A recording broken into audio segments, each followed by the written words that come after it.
అంబేద్కర్ రచించిన రాజ్యాంగం 100% అమలవుతుందా సార్? 90% అమలు కావడం.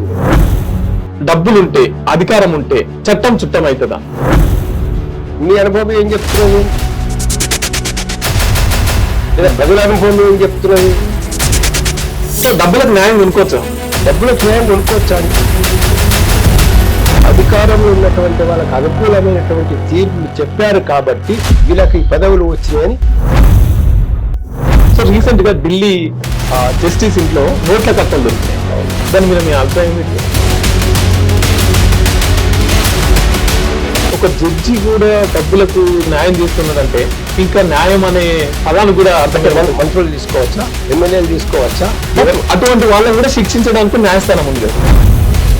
మనం చెర్లపల్లి జైలు చూసుకున్నా ఇంకా ఏ జైలు చూసుకున్నా కూడా అక్కడ ఎక్కువగా ఒక 90% పేదోళ్ళే ఉంటారు సార్. అంటే ఈ క్రైమ్ అంతా పేదోళ్ళే చేస్తున్నారన్నమాట. అంతా పేదోళ్ళని కాదు, క్రైమ్ అందరు చేస్తారు. కానీ కింద కోర్టులో తప్పైంది, పై కోర్టులో ఒప్పు అవుతుంది.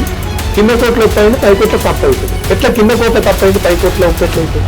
నేను డీల్ చేసిన ఒక కేసులో రైల్వేలో ట్రైన్లో ఒక అబ్బాయి, ఒక 14-15 సంవత్సరాల అబ్బాయి టీ అమ్ముతున్నాడు. అవన్నీ ఉన్నప్పుడు సరైన తీర్పు వస్తే కింది కోర్టు తప్పు చేసినప్పుడు పై కోర్టు కరెక్ట్ చేసే అవకాశం ఉంటుంది. 100 మంది నేరస్తులు బయట తప్పించుకొని జరిగినా కూడా ఒక్క నిర్దోషి కూడా శిక్ష అనుభవించడానికి వీలేదని చెప్తారు.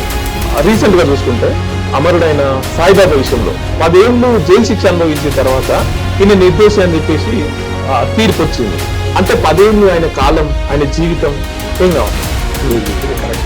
రీసెంట్ గా న్యాయ దేవతకు కళ్ళ గంటలు విప్పుతున్నామని చెప్పేసి న్యాయం ఇప్పటి నుంచి కళ్ళు తెరిచి చూస్తుందని చెప్పేసి న్యాయ దేవతకు కళ్ళ గంటలు తీసినారు.